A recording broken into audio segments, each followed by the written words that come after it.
Bonjour à tous. Parfois dans les relations humaines, il y a de tels problèmes d'une telle gravité que cela peut faire surgir en nous les sentiments les plus noirs et nous amener à une haine profonde. Et la question que l'on se pose évidemment, c'est: y a-t-il une issue à de telles relations?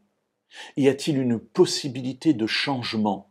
Et malheureusement, l'histoire de notre monde nous montre que la plupart du temps, la réponse est non.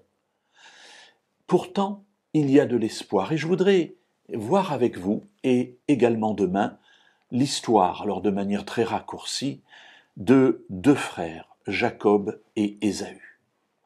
Alors Jacob, pour diverses raisons, hérite de la bénédiction qui aurait dû venir sur l'aîné, sur Ésaü.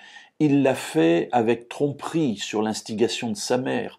Bref, les choses ne se sont pas passées comme prévu, et Ésaü a été privé de quelque chose qui lui revenait de droit.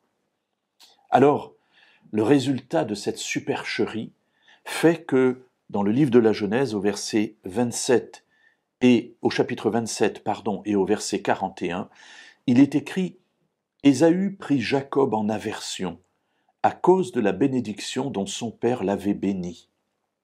Ésaü disait en son cœur: Les jours du deuil de mon père approchent, et je tuerai mon frère Jacob.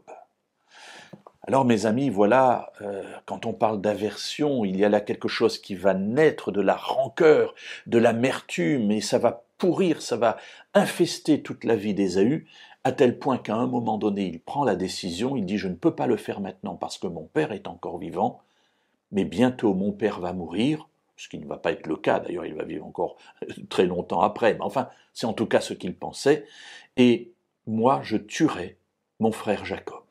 Voilà la décision qu'il a prise. Ça n'est pas possible que je me laisse marcher sur les pieds par ce cadet, par ce minable. Je vais le tuer. Je vais le tuer, et c'est la seule issue pour que je retrouve la paix.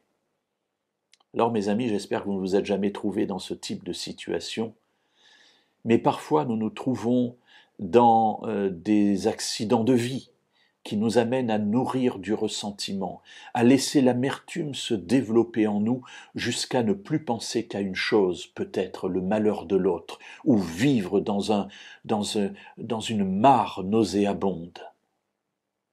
Y a-t-il une issue? Y a-t-il un espoir? Nous le verrons demain.